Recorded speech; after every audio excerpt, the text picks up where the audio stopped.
नमस्कार छात्र। आज मैं आपको कक्षा 10वीं विषय हिंदी, इस विषय हिंदी में व्याकरण का जो भाग है उसमें सर्वनाम के बारे में मैं आपको ज्यादा जानकारी देता हूं। तो छात्रों, सर्वनाम किसे कहते हैं पहले इसके बारे में मैं आपको बताता हूं। तो जिन शब्दों का प्रयोग संज्ञा शब्दों के स्थान पर किया जाता है उन्हें सर्वनाम कहते हैं। सर्वनाम संज्ञा की पुनरावृत्ति को वह रोकता है।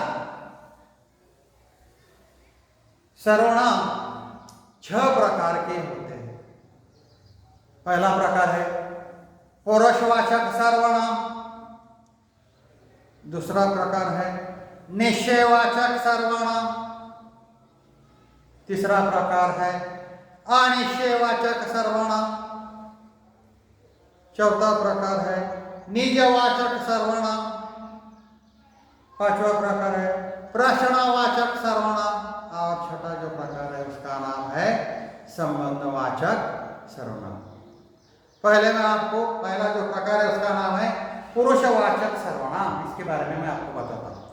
तो छात्रों, पुरुषवाचक सर्वनाम किसे कहते हैं? तो जो शब्द बोलने वाले, सुनने वाले तथा जिसके विषय में बात की जाए उन पुरुषों का बोध कराते हैं, वे पुरुषवाचक सर्वनाम कहलाते हैं। जैसे उदाहरण के तौर पर बोलने वाले कौन होते हैं? जैसे मैं, मुझे, हम, हमें। और सुनने वाले कौन होते हैं? तुम, तू, तुमको, तुमसे, आप, ये सुनने वाले हैं। और जिसके विषय में बात की जाए वह कौन होते हैं? वह, वे, यह, ये, उसे, उसमें, उससे, उनको, उनके लिए। उदाहरण के तौर पर मैं आपको बताता हूं। मैं प्रतिदिन प्रातः टहलता हूं। इसमें मैं है क्या है? पुरुषवाचक सर्वनाम। तुम कल कहां थे? तुम ये क्या है? पुरुषवाचक सर्वनाम। वे मेरे मित्र थे। वे क्या है? पुरुषवाचक सर्वनाम। यहां मैं, तुम और वे पुरुषवाचक सर्वनाम। अगला जो प्रकार है उसका नाम क्या है? निश्चयवाचक सर्वनाम।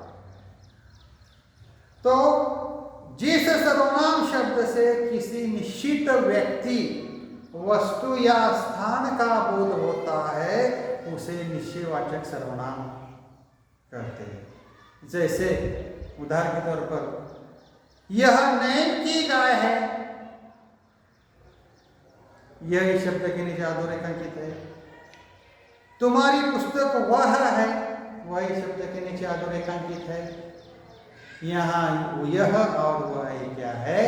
निश्चयवाचक सर्वनाम है। अगला जो प्रकार है उसका नाम है अनिश्चयवाचक सर्वनाम। तो जिन सर्वनाम शब्दों से किसी निश्चित व्यक्ति, वस्तु या स्थान का बोध न हो उन्हें अनिश्चयवाचक सर्वनाम कहते हैं। जैसे बाहर कोई है, कोई शब्द के नीचे अधोरेखांकित है। मां कुछ खाने को दो, कुछ शब्द के नीचे अधोरेखांकित है। तो यहाँ कोई और कुछ यह क्या है? अनिश्चयवाचक सर्वनाम है। अगला जो प्रकार है उसका नाम है निजवाचक सर्वनाम।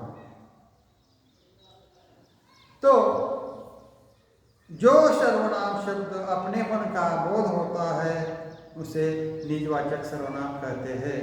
उदाहरण के तौर पर मैं अपने आप खाना ले लूंगा, अभी शब्द के नीचे अधोरेखांकित है। तुम्हें अपना काम स्वयं करना चाहिए, स्वयं शब्द के नीचे अधोरेखांकित है। तो यहाँ आप और स्वयं यह क्या है? निजवाचक सर्वनाम। अगला प्रकार है प्रश्नवाचक सर्वनाम। तो जो सर्वनाम शब्द किसी प्रश्न का बोध कराते हैं उन्हें प्रश्नवाचक सर्वनाम कहते हैं।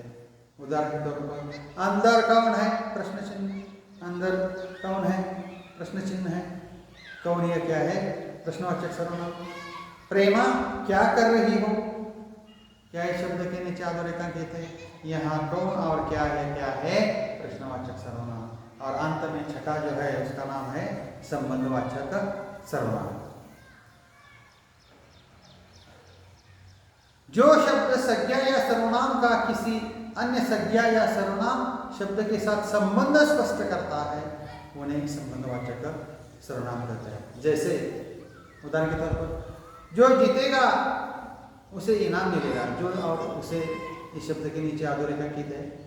दूसरा उदाहरण है जो जैसा करेगा वह पैसा भरेगा, जो और वैसा वह इस शब्द के नीचे अधोरेखांकित है।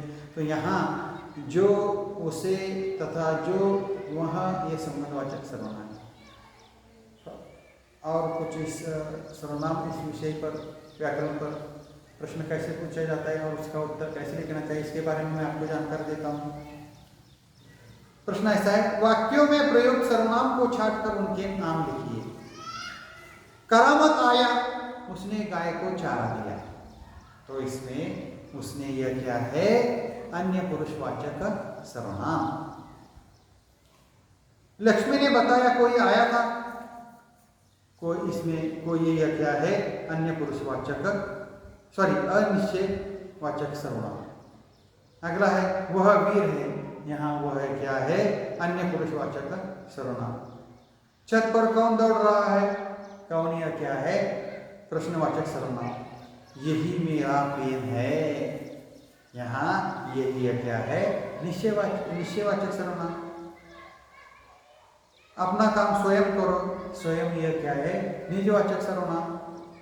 जो मेहनत करेगा वह सफल होगा, जो और वह है क्या है, संबंधवाचक सर्वनाम।